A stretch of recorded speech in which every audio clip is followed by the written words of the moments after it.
தாய் வீடு ஜூன் 2026. விண்ணை தொட்ட வாள்கள். எழுதியவர் கிறிஸ்டி நல்லரத்தினம். வாசிப்பவர் கீதா சத்யகுமார். ஈரான் அமெரிக்க போர் உச்சக்கட்டத்தை எட்டி ஏவுகணை தாக்குதல்கள் உக்கிரமான நாள் 1 ஏப்ரல் 2026. அன்று புளோரிடாவில் உள்ள நாசாவின் கென்னடி விண்வெளி மையத்தில் இருந்து ஓரியன் ராக்கெட் ஆர்டெமிஸ் 2 விண்கலத்துடன் சீறிக்கொண்டு விண்ணை கிழித்து தன் 10 நாள் பயணத்தை ஆரம்பித்தது. விண்கலத்தினுள் முடங்கிக் கொண்டு இருந்த 4 விண்வெளி வீரர்கள் தமது சந்திரனை நோக்கிய பயணத்தை, அதுவும் 50 ஆண்டுகளுக்கு பிறகு மனிதர்களை நிலவின் அருகில் கொண்டு செல்லும் இப்பயணத்தின் முக்கியத்துவத்தை எண்ணியவாறு அமர்ந்திருந்தனர். அவர்களுக்கு 69 ஆண்டுகளுக்கு முன் 1957 நடந்த ஒரு பரீட்சார்த்தமான விண்வெளி பயணம் இப்பயணத்திற்கு எந்த அளவு உதவிற்று என்பதை எண்ணி பார்த்திருக்க வாய்ப்பில்லை. 1957 ஆண்டு அமெரிக்காவும் சோவியத் ஒன்றியமும் விண்ணாதிக்கத்தில் போட்டி போட்ட காலம் அது. இரு வல்லரசுகளும் விண்ணை ஆள விஞ்ஞான வளர்ச்சியின் துணை கொண்டு பல மில்லியன் பணத்தை கொட்டி தீர்த்த நாட்கள் அவை. சோவியத் ஒன்றியம் எனும் கட்டமைப்பின் கீழ் ரஷ்ய நாடுகள் கூட்டு குடும்பம் நடத்திய 50கள். விண்வெளிக்கு முதல் மானுடரை யார் அனுப்புவது எனும் பனிப்போர் உக்கிரமடைந்த காலம் அது. 83 கிலோ எடையுள்ள ஸ்புட்னிக் 1 எனும் விண்கோளை அக்டோபர் 1957 சோவியத் ஒன்றியம் விண்ணுக்கு அனுப்பியிருந்தது. அது உலகை 3 வாரங்களுக்கு வெற்றிகரமாக வலம் வந்து மின்கலங்கள் சக்தி இழந்ததினால் சும்மா பூமியை சுற்றி திரிந்து ஜனவரி மாதம் 4ஆம் திகதி 1958 பூமியின் வான்வெளி எல்லைக்குள் நுழைந்து எரிந்து மறைந்தது. ஸ்புட்னிக் 1 இந்த வெற்றி அமெரிக்காவின் விஞ்ஞான சமூகத்தில் ஒரு பீதியை கிளப்பிற்று. இதற்கு இன்னொரு காரணம் உண்டு. நவம்பர் 3, 1957 சோவியத் ஒன்றியம் ஸ்புட்னிக் 2 எனும் 508 கிலோ எடையுள்ள செயற்கை விண்கோளை அனுப்ப இருப்பதாய் அறிவித்தது. ஆனால் இதில் ஒரு விசேஷம். மனித சரித்திரத்தில் முதல் தடவையாக ஓர் உயிரினத்தை விண்வெளிக்கு அனுப்பும் திட்டமே அது. அச்சாதனையை படைத்த உயிரினம் லைக்கா எனும் நாய். 6 கிலோ எடையுள்ள ஹஸ்கி இனத்தை சேர்ந்த லைக்காவை மாஸ்கோ தெருவில் இருந்தே கண்டெடுத்தனர். இதற்கு ஒரு காரணம் இல்லாமல் இல்லை. தெருநாய்கள் வாழ்வில் பல இன்னல்களில் சிக்குண்டு பல நாட்கள் போதிய உணவின்றி தப்பி பிழைத்து போராடி வாழ்வன. என்றும் விண்வெளி பயணம் சொகுசு பயணம் அல்லவே. எனவே இந்த ராம்போ வாழ்க்கையை இந்நாய்களுக்கு எதற்கும் துணிந்த ஒரு மனப்பாங்கை வளர்த்து விடுகின்றன. மேலும் எந்த சோதனைகளையும் பயிற்சிகளையும் வெற்றிகரமாக முகம் கொடுக்கும் திறமை பெண் விலங்கினத்திற்கு இருந்ததால் விண்வெளிக்கு அனுப்பப்பட்ட எல்லா நாய்களும் பெண் நாய்களே. இதற்கு முன்னரும் சோவியத் ஒன்றியம் 57 நாய்களை விண்ணுக்கு அனுப்பியிருந்தது. ஆனால் அவை பூமியை விட்டு தொலை தூரம் போகாத 100 கிலோமீட்டர் உட்பட்ட குறும்பயணங்களே. பூமியிலிருந்து 100 கிலோமீட்டர் தொலைவில் உள்ள கர்மன் லைன் எனும் மாய எல்லையே புவியின் வளிமண்டலத்தையும் விண்வெளியையும் கூறு போடுகின்றது. சுமார் 120 கிலோமீட்டர் உயரத்தில் ஒரு விண்கலம் விண்வெளியில் இருந்து வளிமண்டலத்தினுள் மீண்டும் நுழையும் போதே வளிமண்டல உரசலால் அபரிமித வெப்பத்தை வெளிக்கொணரும். விஞ்ஞானிகள் வளிமண்டலத்தை 4 அடுக்குகளாக வகைப்படுத்தி பெயரிட்டுள்ளனர். உதாரணமாக சர்வதேச விண்வெளி ஆராய்ச்சி நிலையம் புவியிலிருந்து 330 410 கிலோமீட்டர் தொலைவில் மிதந்தபடி உள்ளது.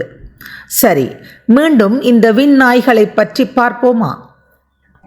1951 அனுப்பப்பட்ட டெசிக், சைகன் எனும் 2 நாய்களும் வெற்றிகரமாக பூமியை வலம் வந்து ஊர் திரும்பின. ஆனால் அதே ஆண்டு டெசிக் மீண்டும் லிசா எனும் நாயுடன் பூமியை வலம் வந்து தரையிறங்கும் போது பாராசூட் விரியாததால் விபத்தில் மாட்டி மரித்தன. பூமியிலிருந்து ஆகக்கூடியது 1659 கிலோமீட்டர் தூரத்திற்கு லைக்கா பயணிக்க வேண்டுமானதால் அதற்கு மற்ற நாய்களை விட கடுமையான பயிற்சிகள் வழங்கப்பட வேண்டியதாயிற்று. தொடர்ந்து 15 தொடக்கம் 20 நாட்கள் வரை சிறு பெட்டியில் வாழ்தல், ஓடாமல் ஒரே இடத்தில் நீண்ட நேரம் நிற்றல், குழாய்களில் இருந்து திரவ உணவை சிந்தாமல் உண்ணுதல் போன்ற பயிற்சிகள் வழங்கப்பட்டன. இவை அனைத்தையும் வெற்றிகரமாக பயின்று சித்தியடைந்தது லைக்கா. லைக்காவுடன் 10 நாய்கள் தெரிவு செய்யப்பட்டு அவற்றில் லைக்காவே எல்லா பயிற்சிகளையும் வெற்றிகரமாக முடித்து முன்னணியில் நின்றது. 1957 நவம்பர் 3 நெருங்கிக் கொண்டிருந்தது. 30 மீட்டர் உயரமுள்ள ஸ்புட்னிக் ராக்கெட் தன் கூர்முனையில் 4 மீட்டர் கலசத்தை தாங்கி விரைத்து நின்றது. இக்கலசத்திற்குள் தான் எமது கதாநாயகி லைக்கா விண்வெளியில் பறந்து சரித்திரம் படைக்கப் போகின்றாள். தன்னுடன் 12 உபகரணங்களையும் தனது இதய துடிப்பு, கதிரியக்க செறிவு காட்டி பூமிக்கு சமிக்ஞைகள் அனுப்பும் உபகரணங்கள், லைக்காவை படமாக்க ஒரு தொலைக்காட்சி கேமரா போன்றவற்றை எடுத்துச் சென்றது. மணி மதியம் 2:30 ஸ்புட்னிக் 2 வின் ராக்கெட்டுகள் சீறிக்கொண்டு வானை நோக்கி உந்தி பாய்ந்தன. எங்கும் ஒரே வெப்பம். 90 நிமிடங்களுக்கு ஒரு முறை விண்கலம் பூமிக்கு சமிக்ஞைகளை அனுப்பி கொண்டிருந்தது. திட்டமிட்டபடியே விண்கலம் பூமியை 3 முறை வலம் வந்தது. எல்லோருக்கும் மகிழ்ச்சி. 4வது சுற்றில் வந்தது வினை.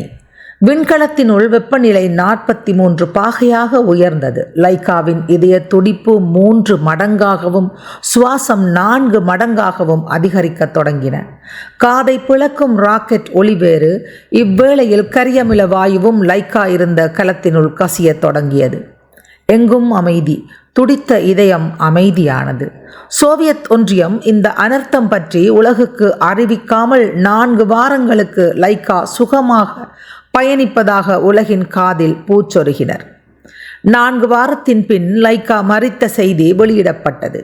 இதற்கான காரணங்கள் பல முன்வைக்கப்பட்டன.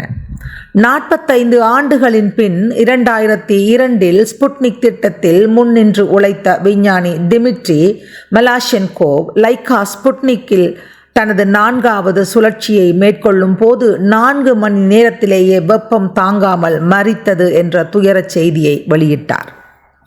முழு உலகமே சோகத்தில் மூழ்ந்தது.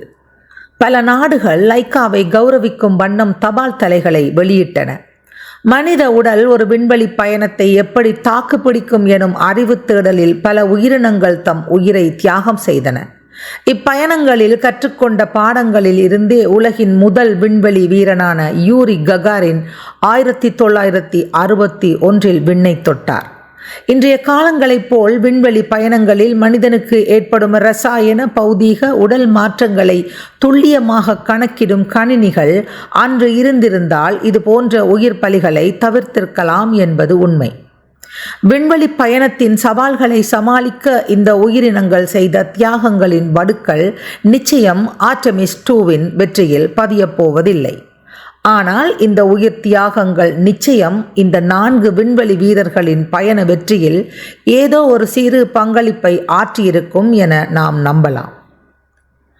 விண்வெளி ஆராய்ச்சிக்காய் தம் உயிரை அர்ப்பணித்த பல உயிரினங்களின் நினைவு சின்னமாகவே 1997 ஆண்டு மாஸ்கோவின் ஸ்டார் சிட்டியில் நம் நாயகி லைக்காவுக்காய் ஒரு சிலை எழுப்பப்பட்டது.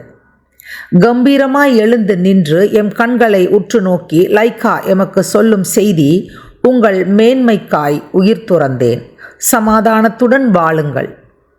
நன்றி.